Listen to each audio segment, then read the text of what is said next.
So I look all bundled up today. My name is Sharon Levesque, and I am the coordinator of the Respect Life here in Ave Maria, and also the coordinator of the March for Life. On behalf of Bishop Duane and Father Vidal, our pastor, it is my pleasure to welcome all of you here. This is our third annual March for Life. This day could not be possible without the help of so many other volunteers and our sponsors. Maria Vision USA, Ave Maria University, Community Pregnancy Clinics, the Knights of Columbus, Ave Maria Council 14697, the Columbiettes, Ave Maria Council 14697, and the many ministry volunteers that are here today helping us out. We are so amazed how quickly this event has grown in the 3 years since we started it. The first year, it was a cold day like today, but it was raining. We had 650 people approximately that day, and last year we had over 1,100 people. This year, I'm so excited to say that we have a group all the way from Orlando. Bishop Moore High. We should have a lot of AMU students from Donahue Academy and the athletes and the students here at Ave Maria University. So if you're here, shout it out. There you go, there's some excitement. One of my favorite Bible readings comes from the book of Samuel. Ironically, it was the first reading at this past Sunday's Mass, as well as one day last week. As I reflected on this reading, I felt that God was calling me to share a message from this reading with all of you today. The story is about answering God's call.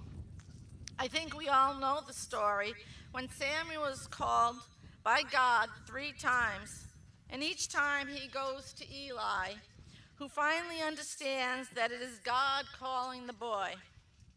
Eli instructs Samuel to go back to sleep, and if he was called again, he should respond, "Speak, Lord, for your servant is listening."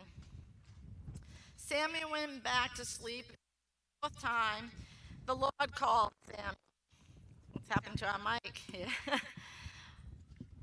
And Samuel answers, "Speak, for your servant is listening." Today, we have all been called like Samuel.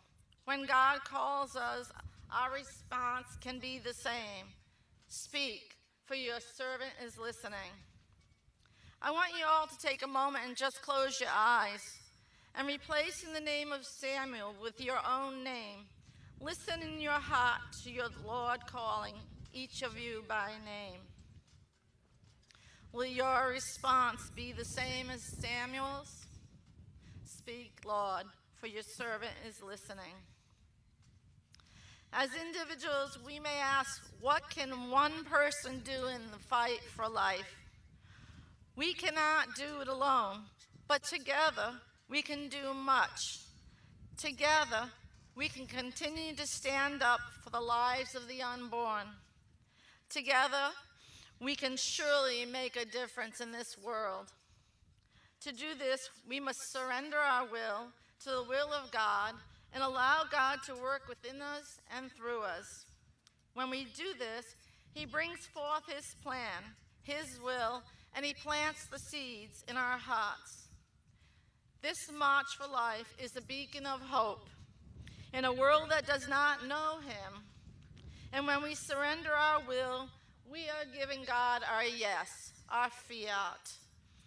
We are so blessed to have each and every one of you here as part of that fiat, as part of that yes to God, answering His call to stand up for life, from the moment of conception to natural death.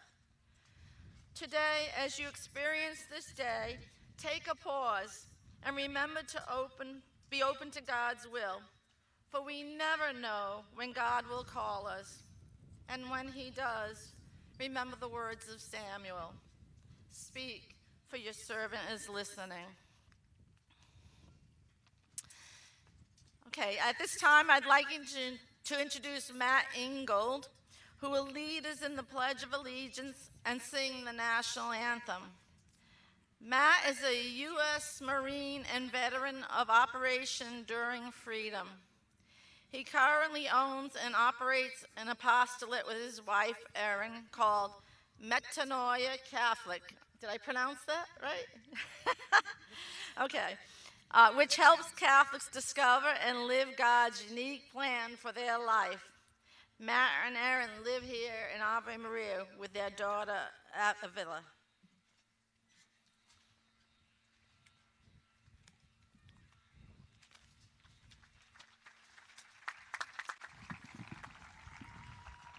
Invite everybody to please stand and turn towards our flag. I pledge allegiance to the flag of the United States of America and to the republic for which it stands, one nation, under God, indivisible, with liberty and justice for all.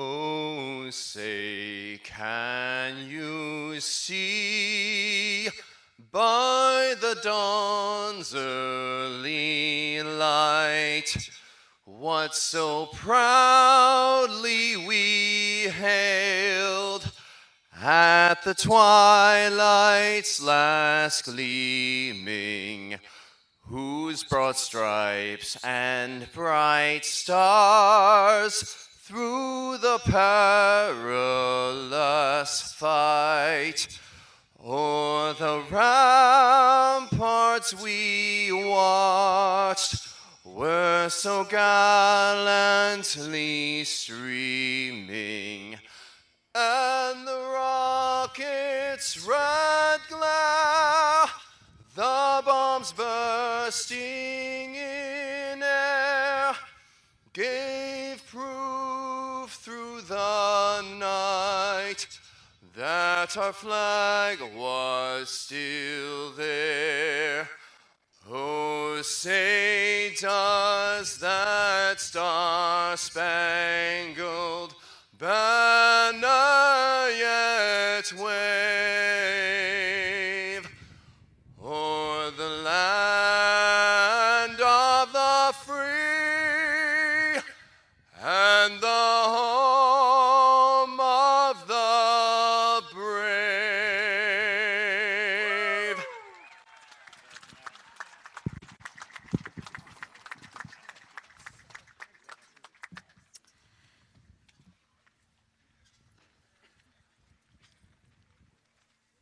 Now it is my honor to introduce someone who I've had the pleasure of getting to know and work with over the last 3 years, while acting as the coordinator of Respect Life and the March for Life. Please join me in welcoming my friend and chair of the Ave Maria Pastoral Council and Respect Life Ministry Spiritual Director, Deacon Gary Engold.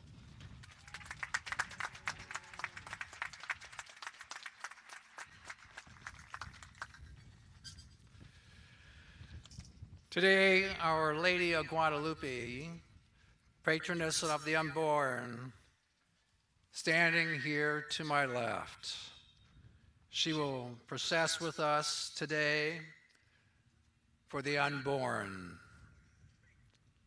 Let us pray.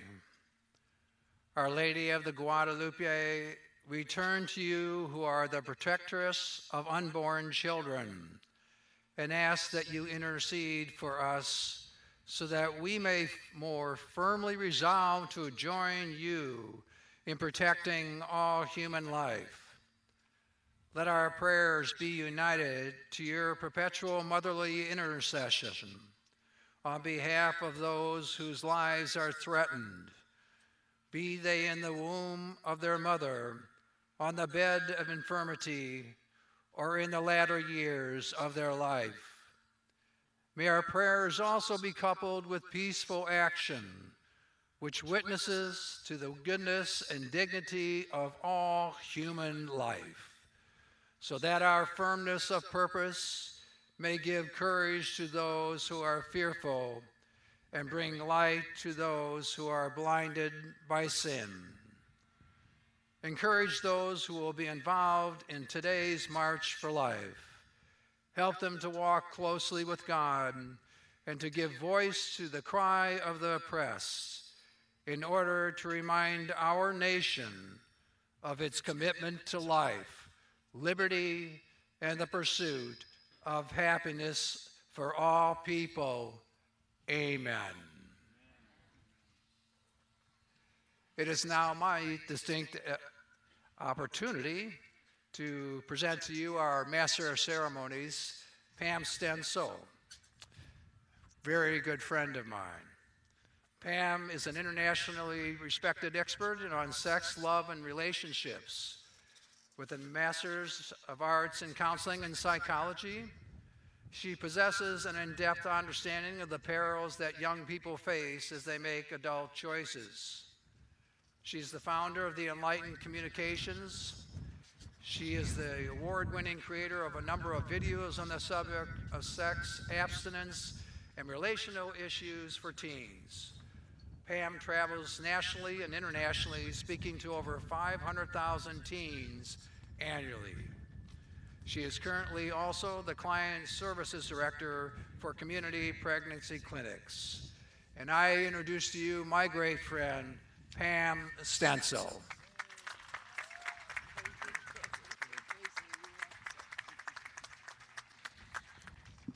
Welcome. So good to see everyone again. For those of you who've been with us before, this is not my first time in front of you. A year ago, I challenged you to not look at the Goliath, the battle that is the abortion industry, but to be David's and to take, be that one person that said, you know what, my God's bigger than that giant. So for the next few minutes, you're going to hear from people who are being David in this battle. And we want, through their voices, to challenge each and every one of you to be able to be Davids and Samuels and Shadrach, Meshach, and Abednego's in your own community going forward. So it's my privilege to introduce you to our first speaker, Mary Fairchild. Mary is a senior at Donahue Academy. She plays the piano and violin. She also plays volleyball and basketball and is part of Donahue's Shakespeare program. Mary serves as president of Donahue Academy's high school pro-life club.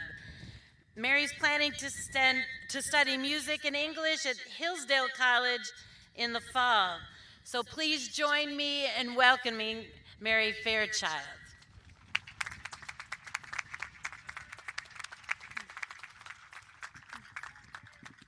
Good morning. It is an honor to be here with you this morning, witnessing for those in our society who are neglected and speaking for those without a voice. What a beautiful gift we have been given in this town and in this country, the freedom to stand up for what we believe. I have grown up in a very Catholic and pro-life family. However, I didn't fully grasp how important the pro-life cause was going to be in my life until my sophomore year of high school. That year, many of the high schoolers from Donahue traveled to Sarasota to pray outside of the large Planned Parenthood located there.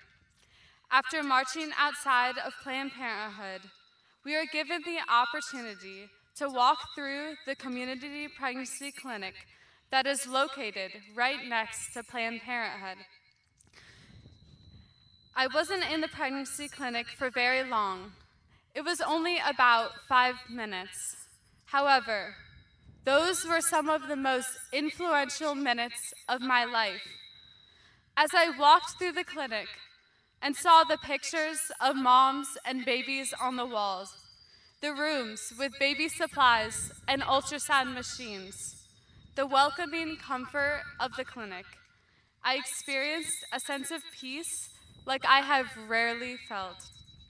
Afterwards, I physically left the clinic, but the impact of seeing it has not left me.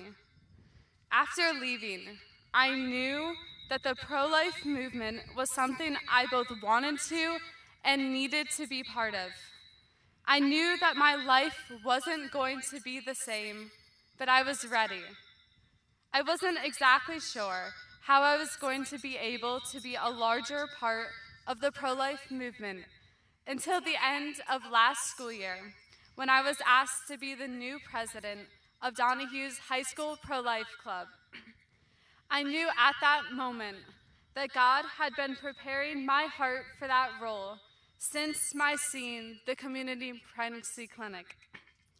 I knew that I was ready to lead others in the fight for the right to life. There are moments in prayer when I begin to think about what it really means to be pro-life. Yes, it means to pray outside of Planned Parenthood, as the Donahue Pro-Life Club regularly does. Yes, it means to vote for government leaders who will protect the unborn and the elderly.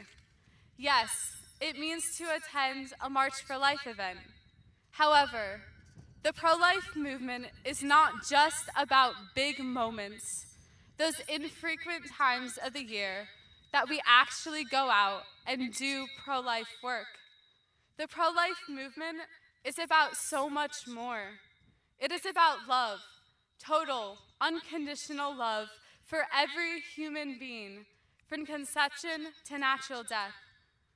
The pro-life movement tends to focus on the issues that relate to abortion and euthanasia, and sometimes neglects the in-between. So today, I have a challenge for all of you. Don't neglect the in-between. Love the people around you. Genuinely love them. Love them unconditionally. Love your parents, your siblings, your classmates, your coworkers, your neighbors, whomever you may encounter in your daily life.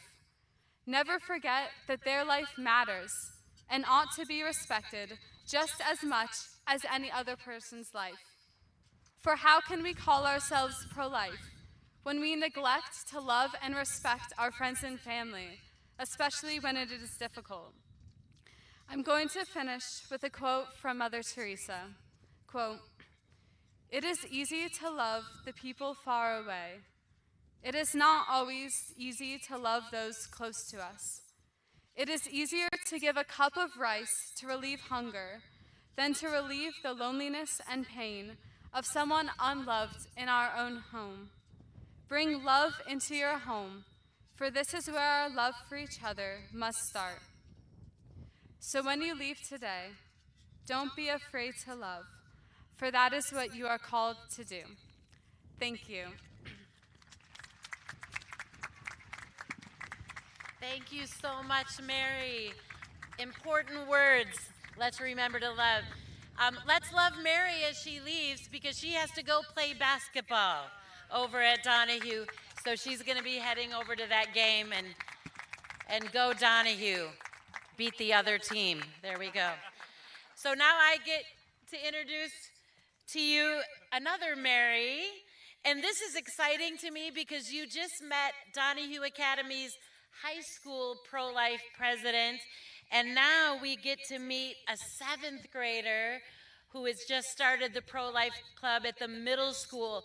So this makes my heart glad, because the seniors will leave, and we need our middle school and high school students coming behind them to continue that.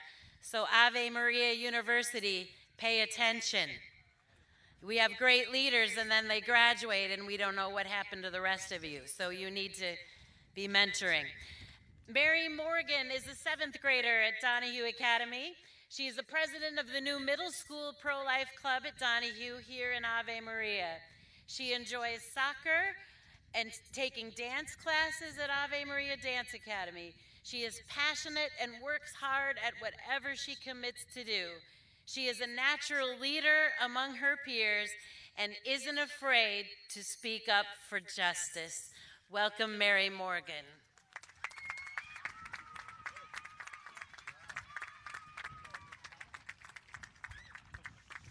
Good morning, everyone.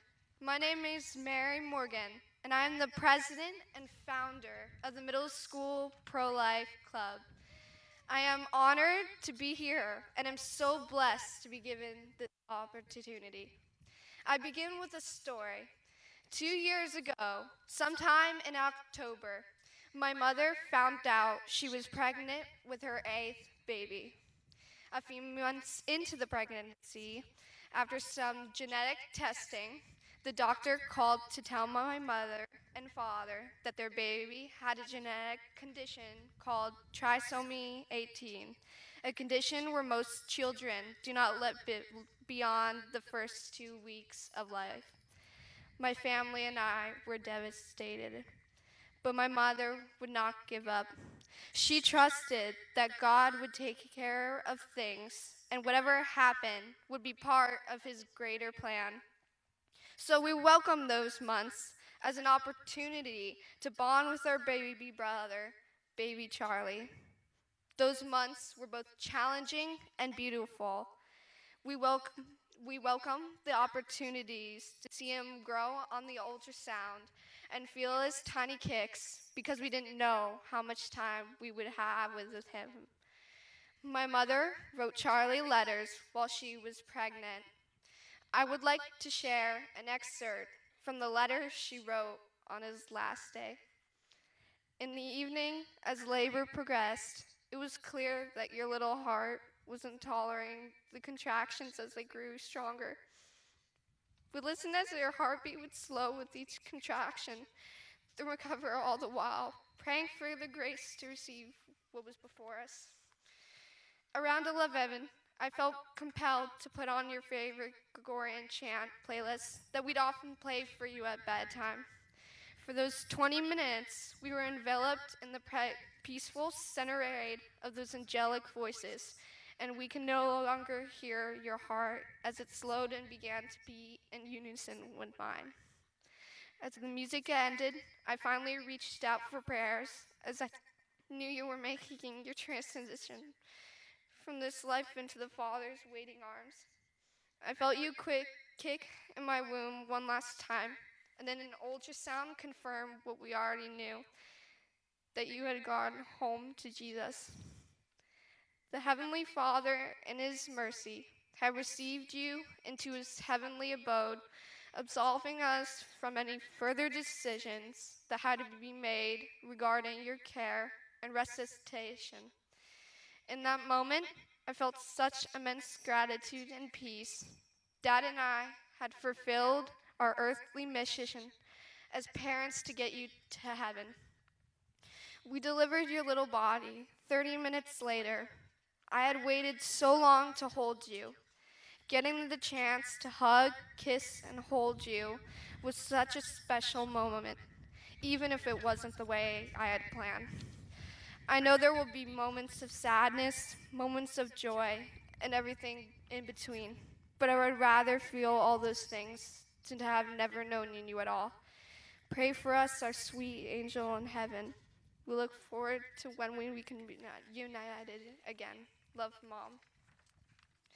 Through all the grief we experienced, my mother had taught me, and it's such an important lesson. It's never too early to start loving and bonding with a baby. He was alive, and he could hear us even though we couldn't see him. We, as young as we are never too young to start fighting for what we know to be true and right.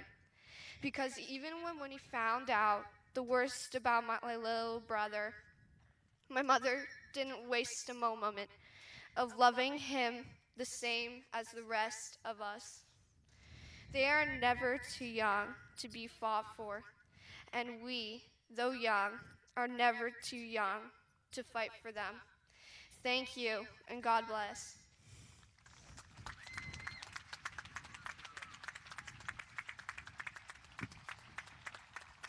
Thank you so much, Mary. That was beautiful. What an amazing testimony to life, to the grace of God. I followed your mom, Shannon, through that process, and I am telling you, the words and the testimony and the grief were so powerful. What a witness to life. And I thank you for that and your family and your grandparents and everyone who witnessed to life there. I now get to introduce you to my boss. So I have to do it right, which means I'm putting my glasses on. Because if I mess this up, I'm fired. No, it is a privilege to introduce to you Scott Baier. In June of 2021, Scott Baier assumed the role of CEO at Community Pregnancy Clinics. Prior to this, Scott spent 23 years in education field as a teacher, dean of students, and later principal. Before becoming an educator, Scott served as a non-commissioned officer with the U.S. Army Intelligence overseas in Germany and Bosnia. Why did you throw that word? Whatever, you know, that area. Oh my goodness. And later spent time in seminary and doing missionary work in Mexico. Scott married his lovely wife, Rachel. They have 5 children, all amazing. So please help me welcome Scott Baier. Thank you. We'll get that right. All right, so this is a hard act to follow, following Mary. Not because it was such an amazing story that she told and she presented it so well. It's because my first day, and I wasn't planning on sharing this, but my first day on the job was I was blessed to be at the funeral for that little baby. And I'll never forget what the priest said. Tell people what you saw here, is what he said. Tell people the beauty of life from beginning to end, and the beauty of a family that is a witness, as Pam said, a witness to life. So I'm always torn when I have to speak at events like this, especially at a pro-life march, because I'm always torn between, is this a celebration or is this a somber remembrance? And guess what? It's somewhere in between. It's not either or, it's both and. And it's something like Christmas.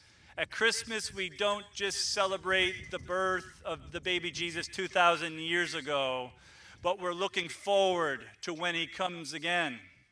And we're also looking for when he's coming to us each and every moment. So in the same way, we look back at the Roe versus Wade decision being overturned, and we celebrate that because we're standing on the shoulders of giants that made that happen, that caused this terrible law to be overturned. But at the same time, we look ahead and we say, what is next? Because as an Army intel guy, I'm looking at the battlefield on the front lines, and the numbers don't look so good. So before I can provide some motivation, I want to be able to help us understand the reality of the problem. At the state level, I have to tell you, it looks like this year we'll know soon that we'll have more abortions this year in the state of Florida than last year. In the nation, we're still having about 3,000 abortions. We have a 9/11 every single day. And worldwide, it's estimated that we have 200,000 abortions per day. Now, that's a statistic that Stalin would say, yeah, you know, 1 million deaths is just a statistic. A single death is a tragedy. So to make this more palatable for us, I did the calculation here in Ave Maria. With the university, there's about 8,000 students and people that live here. That's 25 times the population of Ave Maria per day being wiped off the face of the earth. I'll stop there, but that's not winning. If that's what winning is, I don't want to be on that team. At the same time, I'm here to offer us what should our response be? What should your response be together with us?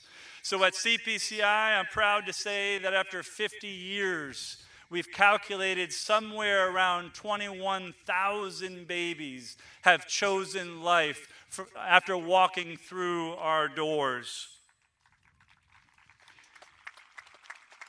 This past year, we calculated over 1,500 babies. Again, these are just statistics, and I could go through story after story. In fact, I'll share one now that's a recent case of someone who chose life.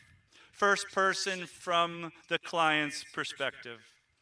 For the past 2.5 years, I have been involved in an abusive relationship. Living in different states, sometimes on the streets, I am beginning to see this relationship is dangerous. I learn I am pregnant. I don't know how far along, but I do know I want an abortion. It's not that I'm for abortion, I just don't want a baby that has any genetic makeup from the monster I was with. A restraining order is in place. Maybe the harassment and threats will stop. Maybe I can feel safe again. I consent to a free ultrasound and carefully watch the screen. The technologist tells me my baby measures 10 weeks. I see and hear the beating heart. I'm given photos and the opportunity to select a pair of homemade little booties. I hold them tightly in my hands and I cry.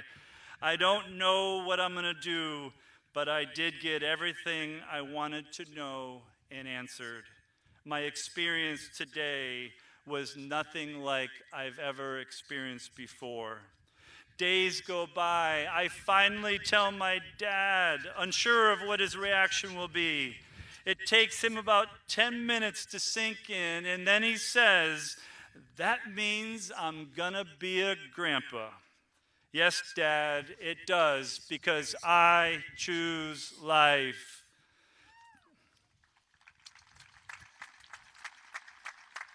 She concluded with, "Thank you to everyone that makes a clinic like this possible, where you can go for answers and support without the fear of being judged. My baby girl is beautiful and healthy and loved very much. Thank you."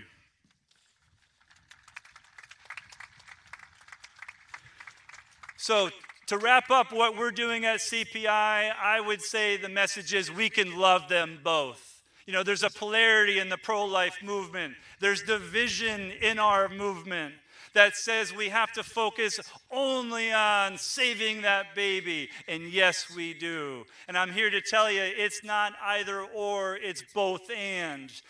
Some others in the movement want to just help women and forget about everything else. And I'm telling you, that is possible, but we can't separate the mother from the baby. Who can imagine the statue of the Blessed Mother without holding that baby Jesus? By loving Mary, we're only loving Jesus more. And by loving Jesus, we love the Blessed Mother. In the same way, when we love that mother, we're loving the baby. And when we love the baby, we're loving the mother. We can love them both.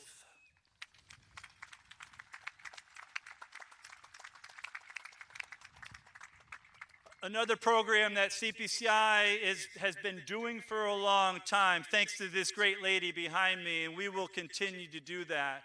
But we're not just focused on the symptom of abortion, we're trying to go to the cause. And the cause is sexual immorality and a lack of sexual integrity and dysfunction on college campuses and high schools. And so this beautiful woman has been going to schools, spoken to hundreds of thousands of classmates, of students, around the world, and we need more Pam Stenzels. So we're starting a Share Ambassador program that's going to have people around the state of Florida who are going into the schools, trained by Pam, supported by Pam, but we're going to have hopefully hundreds of share ambassadors around the state of Florida delivering the message of sexual integrity.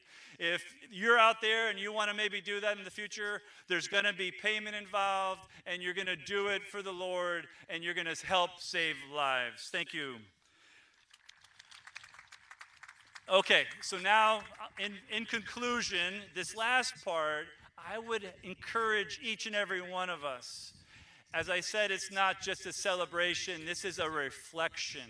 I'm speaking to pro-life people. You are here, you've taken a stand. My question for you is, what more can you do? And there's always something more. So the question is, what is the one? Because we can't focus on the problem, the millions and millions of babies that have been lost. We're focused on the one. And I would encourage you to not fall into the danger of what happens in the pro-life movement, that there's either discouragement or there's apathy. On the discouragement side, I get it. The Goliath is big, but we know David wins. We're not praying for victory, we're praying from it. The victory that Christ won on the cross, we just have to claim it and march forward, and we will win. Now, on the apathy side, if that's you, I've got a few quotes for you. All right? How about Dietrich Bonhoeffer, who was one of the few pastors that stood up against Hitler and lost his life? He said, silence in the face of evil is silence itself. Is evil itself. Not to speak is to speak. Not to act is to act. Or how about C.S. Lewis, as he wrote in the Screwtape Letters, the longer a person feels without acting, he will no longer act, and one day he will no longer feel anything. How about G.K. Chesterton? Unless a person becomes an enemy of evil, he will not even become a slave to it. He will become a champion for it. So I've heard people in the pro-life movement actually say to me, hey, you know what, we're never going to end abortion. They say they're pro-life, and they admit, or they at least contend, that we're never going to abolish it. To me, that's not the answer. How about other people that say to me, hey, it's a political season. Let's not talk about it. We're going to ruin the election. That's not the message of a pro-life person, right? And so we have to be unified. It's not either or, but again, we can love them both, and we need to speak and speak boldly. Okay, let's finish with this. I've got about 2 more quotes and 1 movie reference. 1 quote, the Jewish Mishnah. It strikes me every time I hear this quote, and it reminds me of my time in Bosnia. I wasn't there during a war, it was after the war. And I saw the devastation in the eyes of people who had suffered tremendous suffering after a war. And the Mishnah says, I can't fix that. I can't solve all that problems, but to save a life is to save the world. To destroy a life is to destroy the world as it would have been with that life in it. And to save the world is to save the world with that life in it. And so I'm reminded in conclusion of the movie Hacksaw Ridge. Desmond Doss, it shows the Battle of Okinawa. And that battle was the bloodiest battle. It was also the last battle in the Pacific and the bloodiest battle and last battle of the war. Desmond Doss didn't even want to be in the Army. He wanted to be in the Army, but he was a pacifist. He didn't want to carry a gun. But he saved more lives than most people with the guns. The last scene, he's climbing up a 400-foot mountain called Hacksaw Ridge. and he's saving lives from both sides, enemy and friendly, hoisting them down the cliff all by himself. He was saving a life one at a time. And his prayer at the end, as he's going up in the fog of battle, he says, "Please, Lord, give me one more. Please, Lord, give me one more." And I'm going to do this right now, hearkening back. Sharon's going to pull me away here because I know my time is up. But I'm hearkening back to my education days. And I'm going to ask you, after I say get, please yell out one more. Please, Lord, give me. One more. You can do it louder. Please, Lord, give me. One more. Lord, give me. One more. Thank you, and God bless you, and God bless you.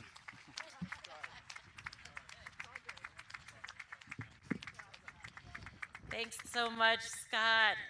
A big challenge. So now it's my privilege to introduce to you Coach Joe Patterson. Coach Patterson serves as AMU's Vice President for Enrollment, as well as the Director of Athletics and the head football coach. He has coached football for 27 seasons. Most importantly, he and his wife, now I'm going to say Jana with an A, Jana, have been married for 21 years, which is a massive accomplishment, so congratulations, and are the parents of 6 children, ages 11 to 20. Please give a warm welcome to Coach Joe Patterson. Thank you all, and welcome to Jai Range Field. All right, so I've been a football coach for 27 years, as Sharon said. Not surprisingly, I have 2 coaching points for you. The first has to do with solidarity, and I think solidarity is important to create pro-life memories. I think of this, and I think of all the Avramine students who are up in Washington, D.C. right now. I think of Michael Long, who in front of tens of thousands yesterday spoke of Antonio and translated for Antonio. Antonio had legally adopted 46 children, all of whom had been results of failed abortions. So Michael Long is there, and he translates. And this is a memory. This is something that we can find solidarity in. This is something we can rejoice in. And Michael, who's a basketball player here, represents us. He represents Donahue, and he represents the Right to Life movement. I think also that it's important when we talk about solidarity that we see ourselves as a part of something much bigger than ourselves. All right, so Roe v. Wade was 1973. The first March for Life in D.C. was 1974. I was born in 1975. And I've been to that march in Washington, D.C. Every year except one since then, and this year, of course, I'm here. But so that's 50 years.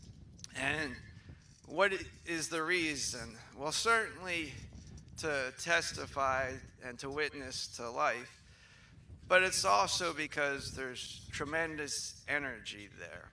And I think that's important because we stand opposed to a culture of pleasure, a culture of self-satisfaction. And to be countercultural can be isolating. And so tapping into all those others, I think, can allow us to be less isolated. And so I encourage you to tap into solidarity and to create memories. I'm going to share one memory with you, and of course it involves football.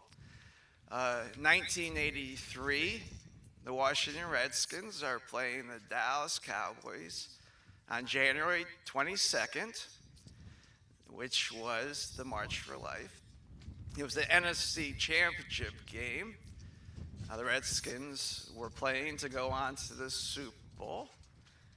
And we're marching, of course, no cell phones, so it's snowing. It always snows in DC on January 22nd. And we're marching in the snow, listening to it on the radio. Two amazing things happened. One, the Redskins won, right? It's been a while, right? But the other was that these rabid Redskin fans gave up watching the game to testify and to witness the life. And so I think each of us just needs to go and find and establish those memories. So whether it's the march, whether it's praying outside the clinic, whether it's the prayer rituals, whether it's sidewalk counseling, I think that it's critical that we find solidarity. My second coaching point is to the men in the audience and to the men who are watching. I think it's easy and logical to conclude that the right to life is the most fundamental of rights. Life, liberty, pursuit of happiness. Life comes first, and it trumps all others. That's logical.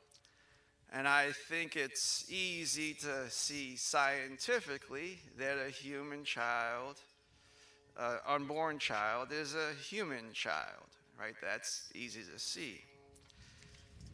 However, I challenge all of the men, right, that we see pro-life as being much more than simply saying that unborn children should not be killed.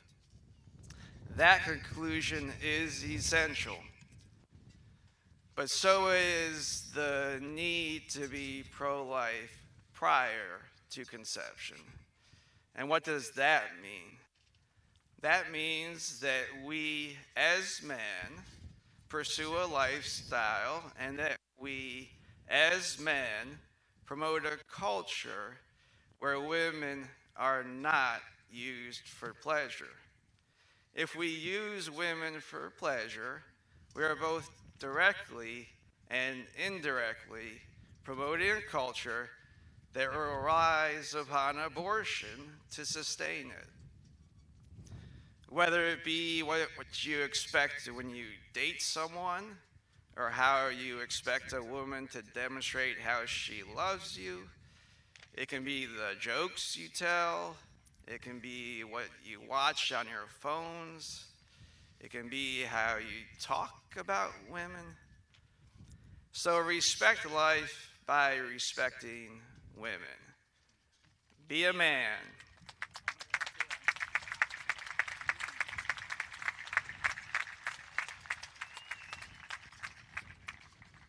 Be a man who sees women as children of God, to be loved and cherished as children of God. Be a man of self-control. Be a man of love. Change the culture. Change the expectations. Be truly pro-life. So in conclusion, first, all right, 2 coaching points. First, build pro-life memories through solidarity. Second, be truly pro-life by how you treat women. Thank you, and God bless you.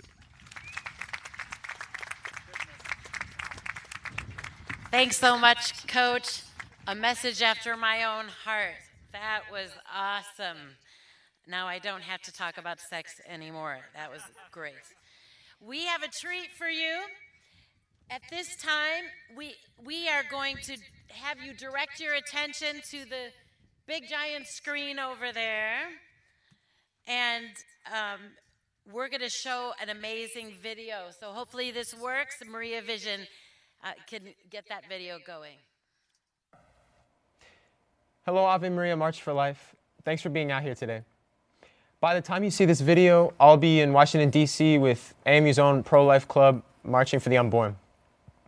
What a great opportunity we all have here today, both in Ave Maria and in DC. So thanks for being out here. And especially thanks to the younger people in the high school and the middle school pro-life club, the new middle school pro-life club. And thank you for this opportunity to speak. Today, I just wanted to point out that when we look in the past and remember those events like the Holocaust or slavery and how those events turned out, it can be easy for us to think in retrospect that the people involved in those situations were very confident in what they were doing and were praised for their work. But the fact of the matter is they weren't. Back in the time of slavery, for example, in America, those who worked to free the slaves, the abolitionists, through the Underground Railroad or other things, they were derided and mocked. Just to be called an abolitionist was an insult in itself. In that time, those people, they risked everything to help those in need. They gave their time, their money, their own homes to coordinate operations like that Underground Railroad. And today, we're in a similar situation. We're running an Underground Railroad for the unborn.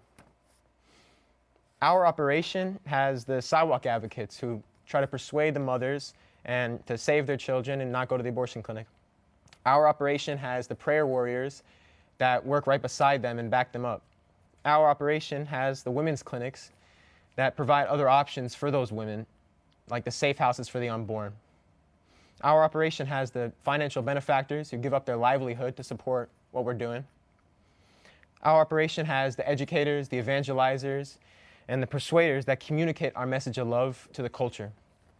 Our message has the politicians, lobbyists, and the leaders that work to change the law for life.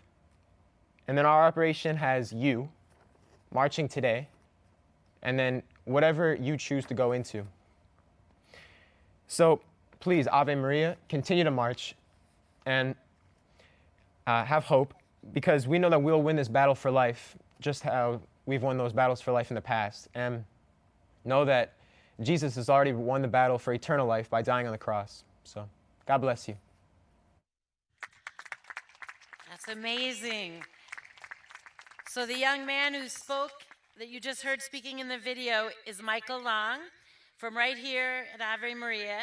Just to share a quick bit of exciting news, Michael was invited to translate at the March for Life yesterday in DC for Antonio de Mello from Brazil, who has adopted 46 disabled children, every one a product of a failed abortion. What an amazing opportunity. So we're going to show you, I believe, a little bit of that. No, actually not. No. Hi, this is Sean Carney with 40 Days for Life. Congratulations to all of you at Ave Maria University for another March for Life. This is one of the best universities in the country at witnessing our Catholic faith, a faith that our culture is desperately starving for, so it's good to be with you. I also have two awesome nephews at Ave Maria, Isaac and Blaze, and so your place is special to our entire family. Many who support abortion in our country have lost their minds since the overturning of Roe versus Wade, and this should really encourage us. They've depended on the blanket and the comfort of Roe v. Wade to not talk about abortion or address what abortion is, and now they can't do that. And we know that the pro-life movement was ready for the overturning of Roe v. Wade, particularly in the grassroots. We have, for decades, yes, we're built on science, we're built on reason, we're built on love, and built on compassion. We're also just built on common sense, and that's what our world needs, particularly regarding this issue. So be confident in a post-Roe world. Have faith as we enter the second full year since the overturning of Roe versus Wade, and get involved. Go to your 40 Days for Life campaigns in Florida. Florida's a great state for us. We have a lot of campaigns close to you. We kick off on Ash Wednesday, which is also Valentine's Day, so not the most romantic thing, but you can celebrate Valentine's the day before and then go out so that we can end abortion at the local level.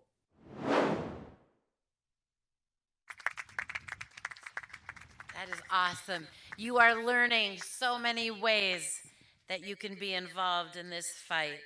Now it is a privilege for me to introduce Bishop Frank J. Dewane.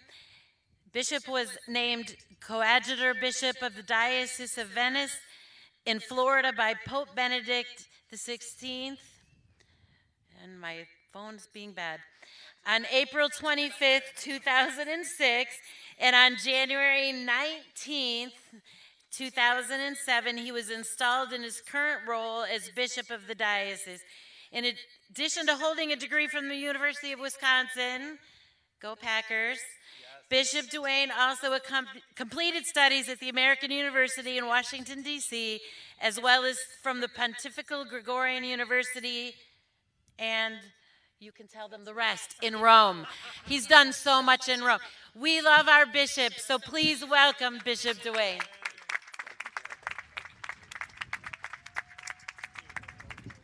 Pam, thank you very much. It's indeed a pleasure to be here with all of you.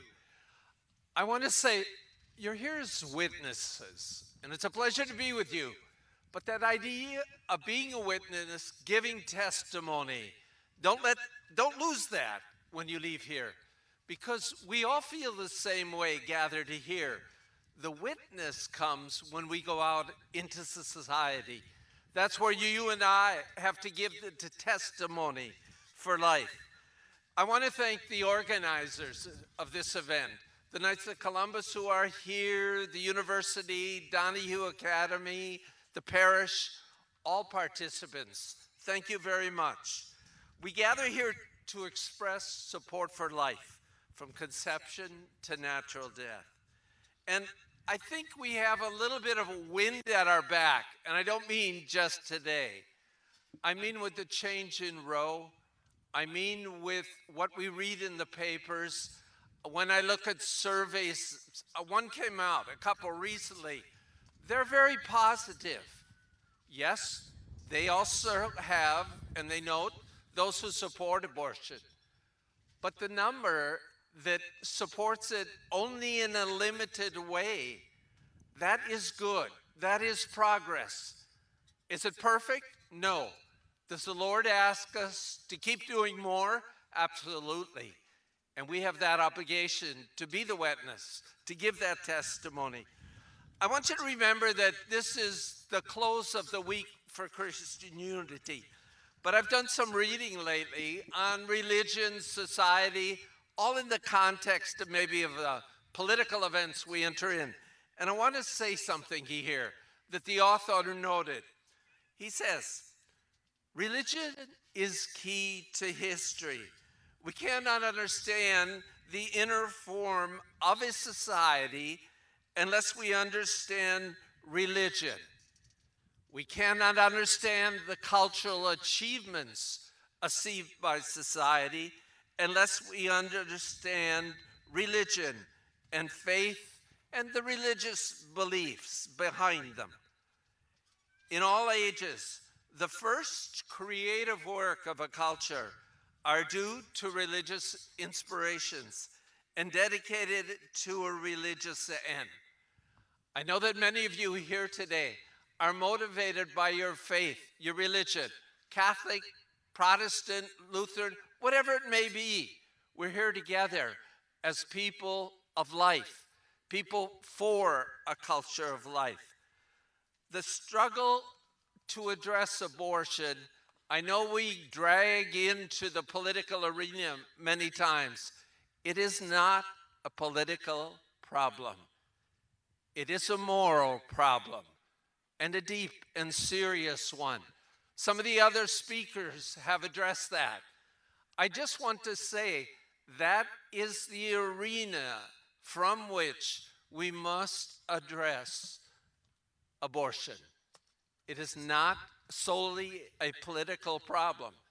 It is deeply a moral problem in our society today.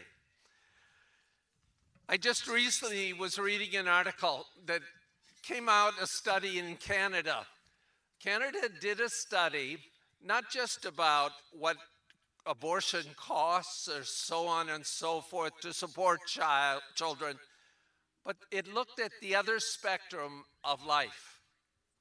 It spoke about the elderly and the vast amounts of money that could be saved if we were to just let those who want to die and those who cannot contribute to society to be put out, killed. it's not an economic issue. It's an issue of life. We have to continue to speak up at both ends. You know, we're not so far from Canada. We're not so different in our roots of people. That, I mean, we come from the same countries as immigrants who came over. I want to mention to you, and it was mentioned earlier, particularly in Florida, we face a difficult situation right now. There is a proposal to amend the Constitution, which would insert abortion, the right to it, into the state constitution. Now, they got the signatures that were needed. The Supreme Court will shortly look at the language to see if it's appropriate. Hopefully, there will be a barrier there. If not, all of us witnesses here have to go out, have to add our voices so that when individuals go to vote, they will vote down that amendment to the Florida state constitution. Please be cognizant of that. Be, as a witness, you have to speak, you have to act, your presence. The list goes on and on. Yes, you're going to say, that's political, Bishop. It is. We have to stand in that arena. I noted. The root cause may be different, but we have to act to stop the killing of innocent life. I know you good people agree with me on that last point, but we have to work to get there, and it takes involvement on many layers. This layer of your presence here today as witness, it's great. I just saw a sign go up, pray to end abortion. We have to keep doing that too. That's an action that's more powerful than many others we could do. But I ask all of you, Floridians in particular, whether you came from Orlando, welcome. I met some people from Miami. Great that you're here.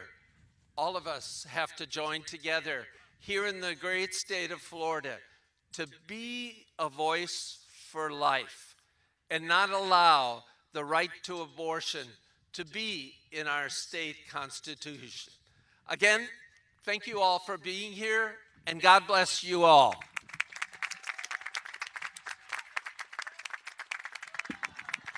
Thank you so much, Bishop. I'm going to wrap our time together. No one moves until Sharon tells you to move. But I'm going to wrap our time together this way. Abortion is the intentional killing of an innocent human life. Every single time, abortion is the intentional killing of an innocent human life. Let me remind you that our Constitution, the United States Constitution, gives the right to life to every human person. And every time we have had to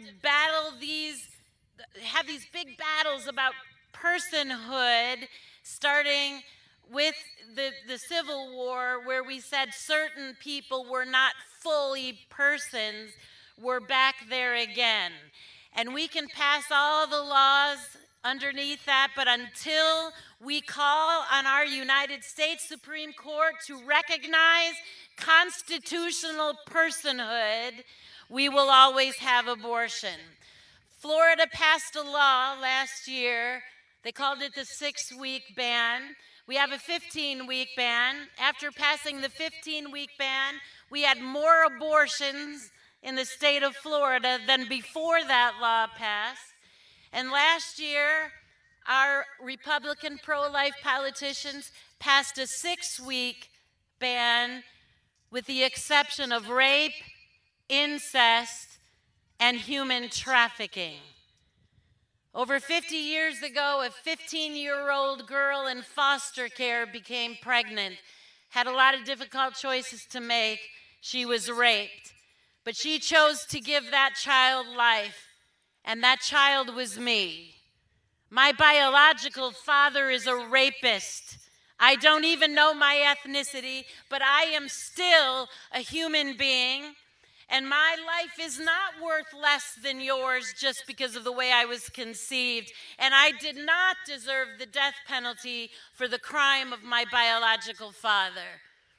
It is time that the pro-life movement stopped throwing babies like me under the bus. I have value because God gave me value.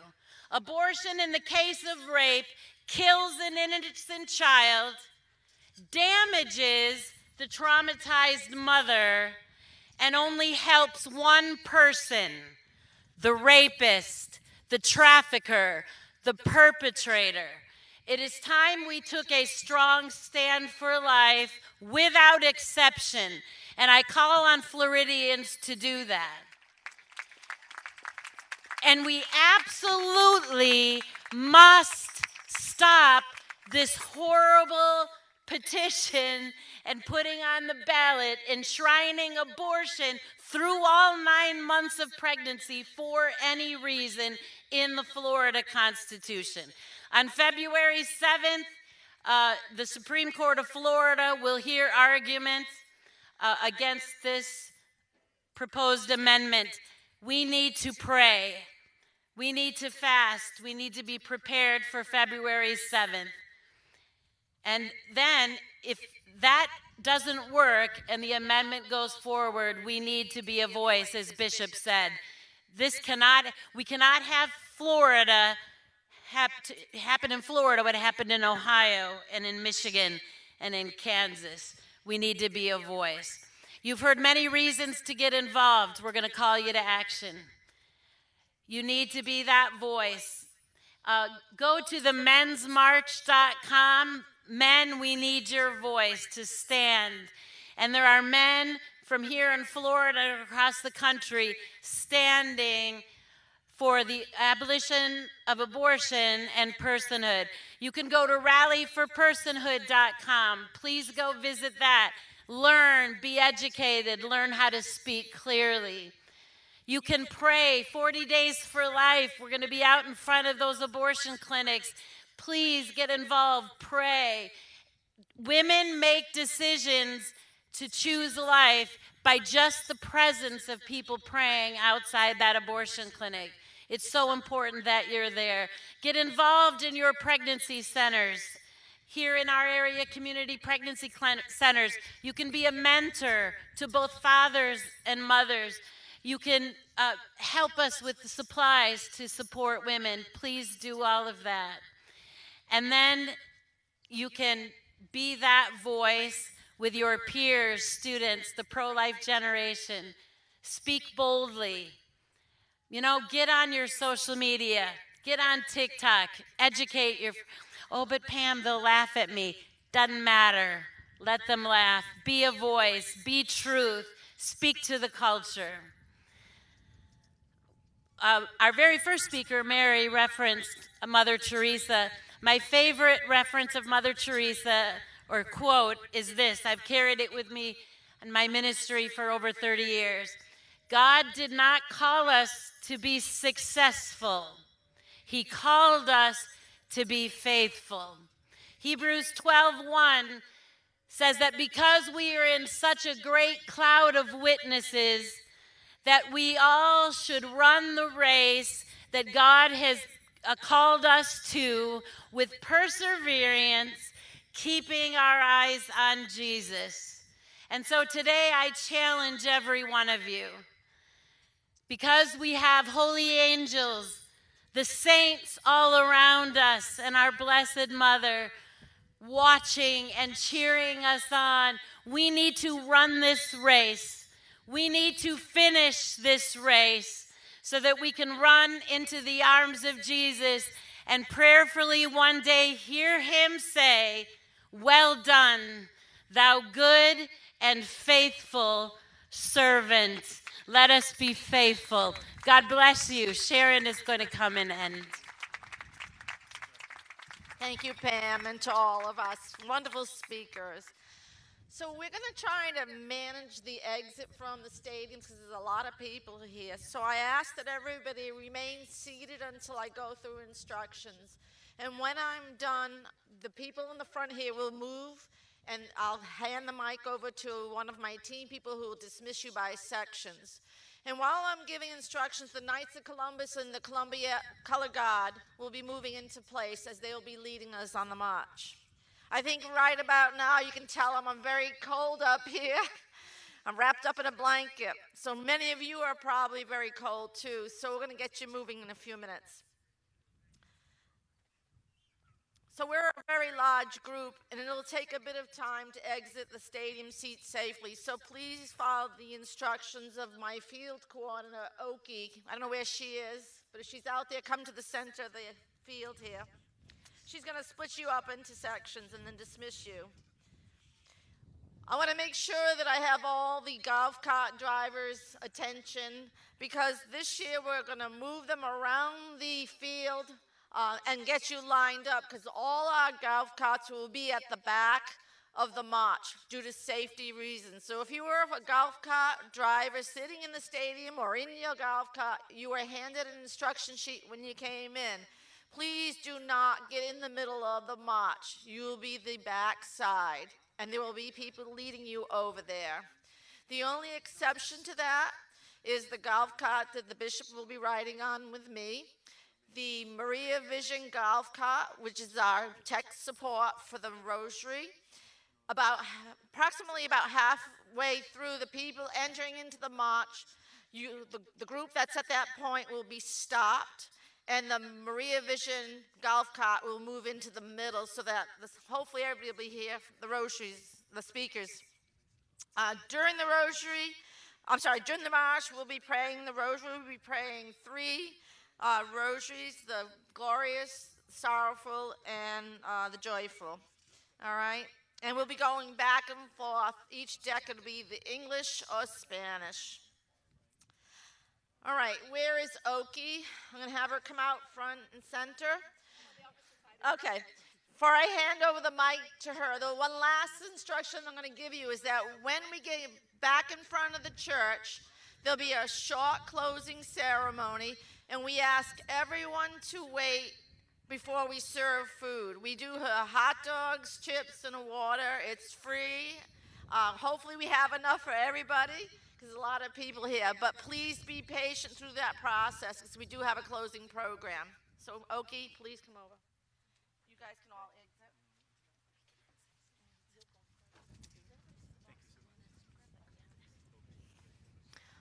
Thank you for your patience. We're going to go ahead and start with the left side over here. All the people in the standing area, if you could just proceed to the entrance of the march. The people in the bleachers should remain sitting. No, the bleachers stay sitting. Bleachers stay sitting. The people in the standing area with strollers can move. This is like...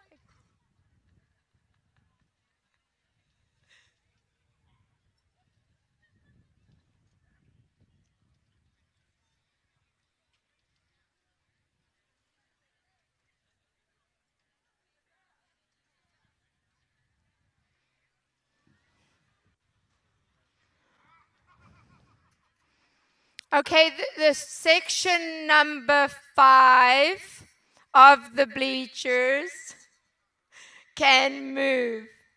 Section 5 of bleachers.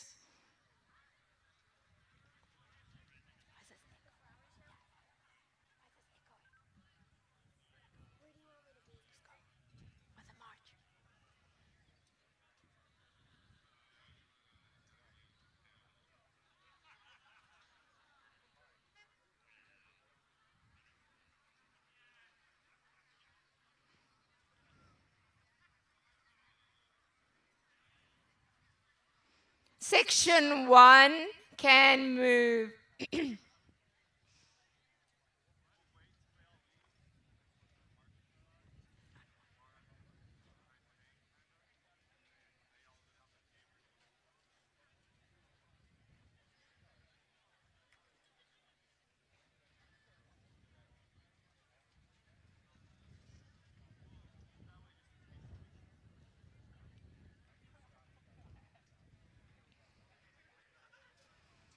Section 4.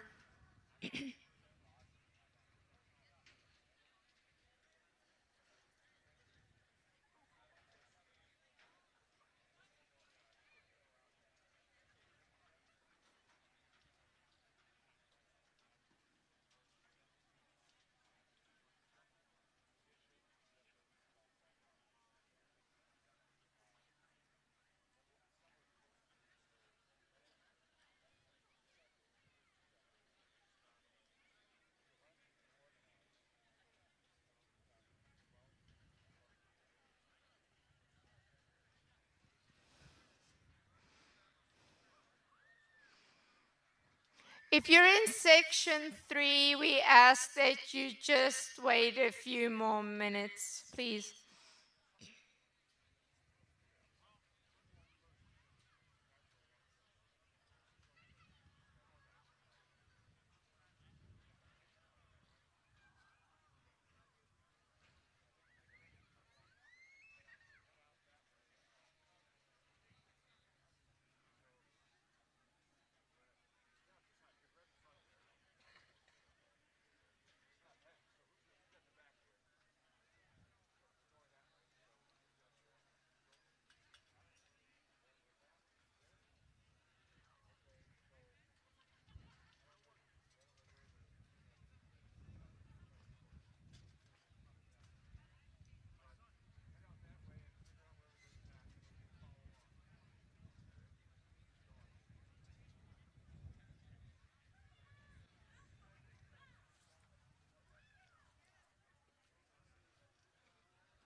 Section 3, you can go out either side.